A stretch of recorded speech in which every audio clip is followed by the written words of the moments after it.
Okay, and that is how you do code.org. You're all now computer programmers.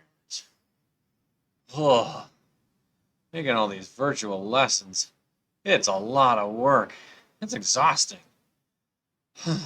I think I could really use just a short little nap right now.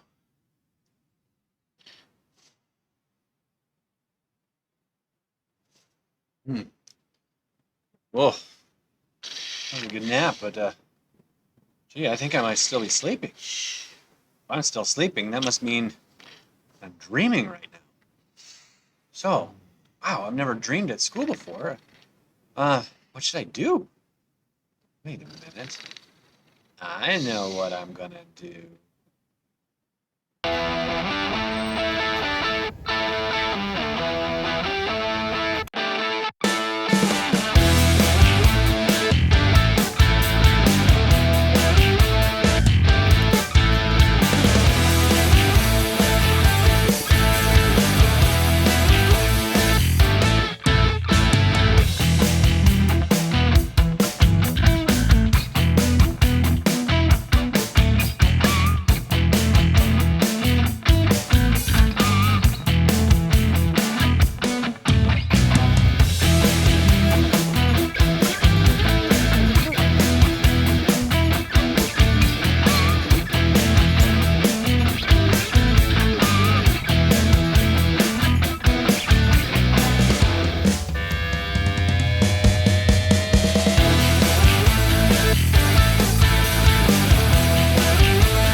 Hmm. Whoa, whoa, that was a little nap, but why do I feel so exhausted? Oh, like I just ran around for a really long time.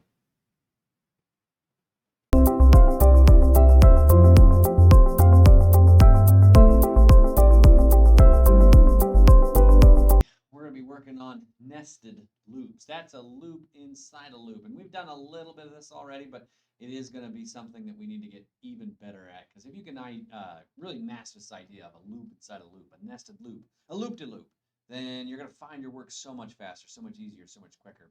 We have a whole section of nested loops here that we're going to work on. Actually, we're just doing two, but there's a third section. If you are really good at this, you can do on your own if you want.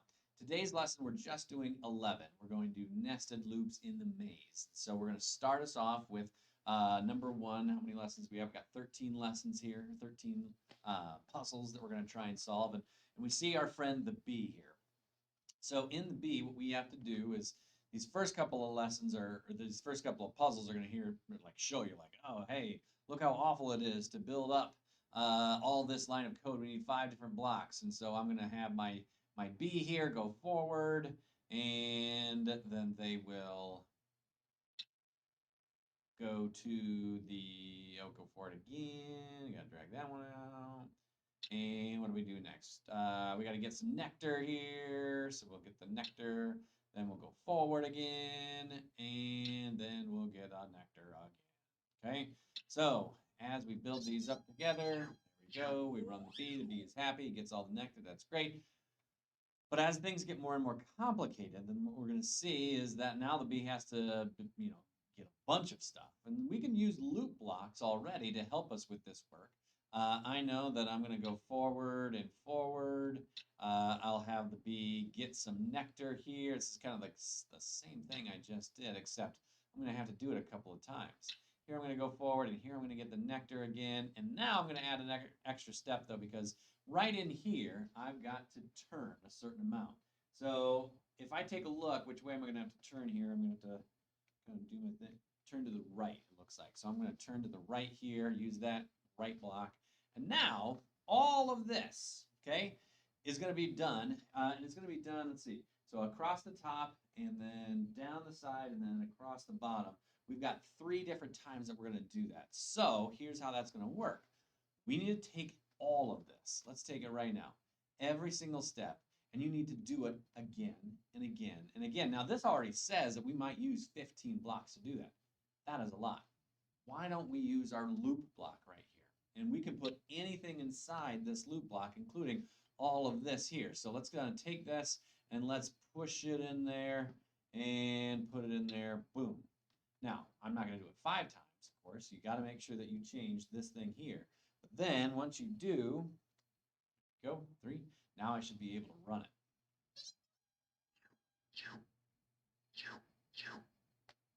Perfect. Got it.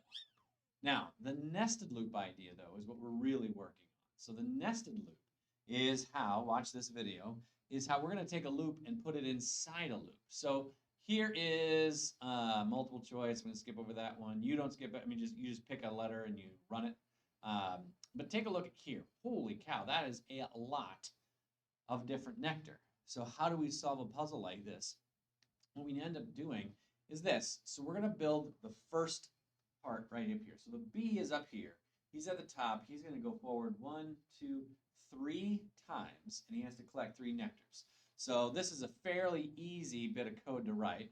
Go forward and get nectar, and go forward and get nectar, and go forward and get nectar. Ugh.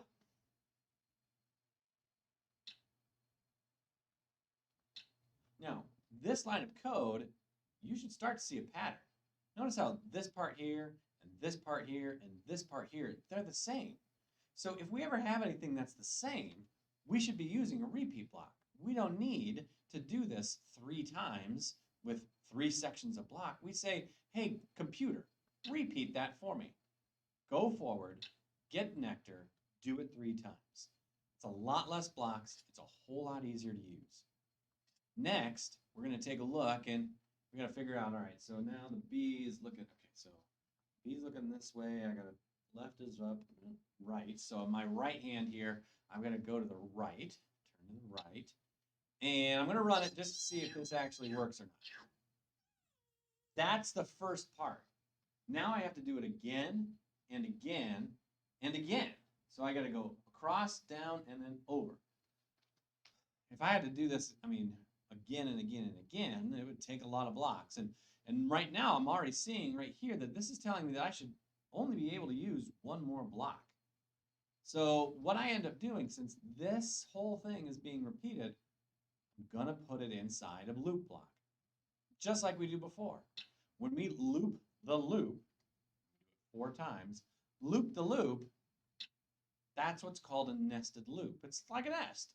You take your loop and you nest it inside the other loop. When you push reset and run, now everything should work.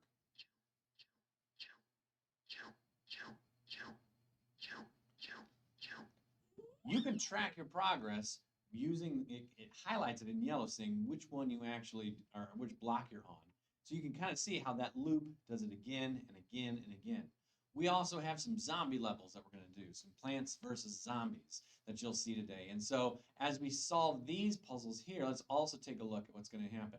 So I can see here that this zombie, he's got to start, and I'm going to get him right here to this corner first, okay? Once I get him to this corner, I'll figure out the rest of the puzzle. So to get him to that corner, I'm going to have to go here, and so 3 times go forward. Let's see. Zombies at work. Okay, so he's there, and now what I need him to do is turn. So let's see, he's got to turn to the left here. So he's going to make a left-hand turn, and then I'm going to see that I've got to actually do that again. I'm going to have to have him go here. So this is 1, 2, 3, and then another left-hand turn, and then 1, 2, 3. And then the left-hand turn doesn't really matter. So really, I have to do this 3 times. So I'm going to drag that out there.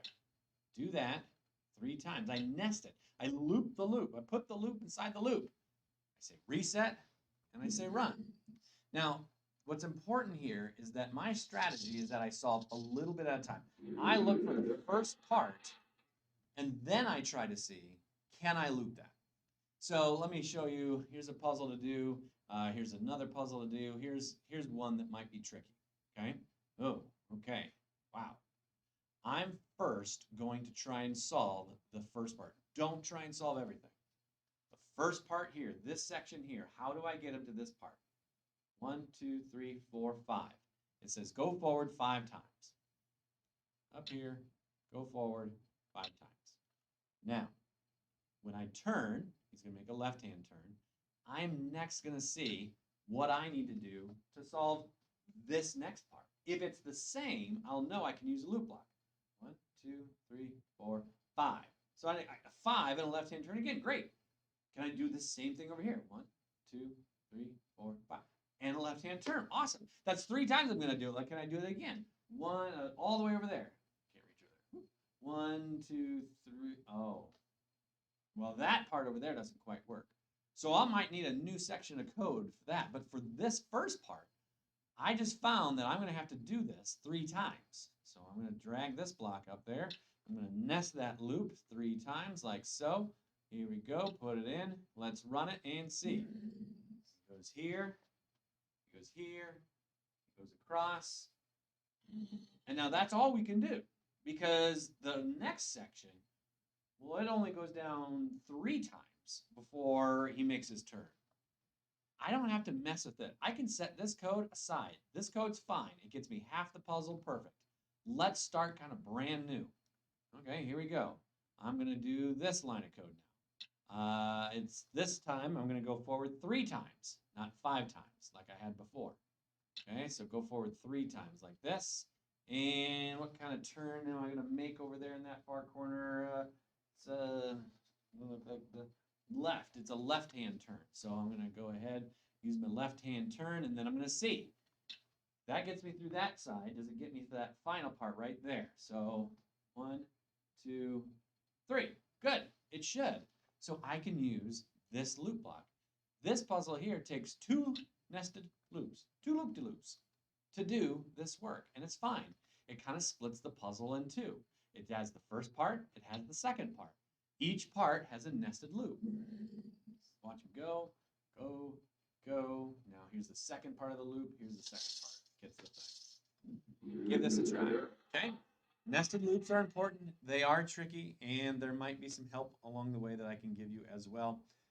Ooh, look at this one. That's a lot of nectar that you're going to have to try and get in this puzzle. The only way to do it is with nested loops. Here's a hint. You might need a loop in a loop in a loop. A loop-de-loop-de-loop. Maybe. Who knows? Anyway, try these out. Give me an email if you get stuck or you are not understanding or you don't know what's happening. It is going to be it's going to feel really good, though, once you figure these puzzles out because this is a lot of work. Once you figure it out, you're like, yes, I can do it. All right, I will see you next time. Remember, computer science is changing the world, and you are a part of that change. See you next time.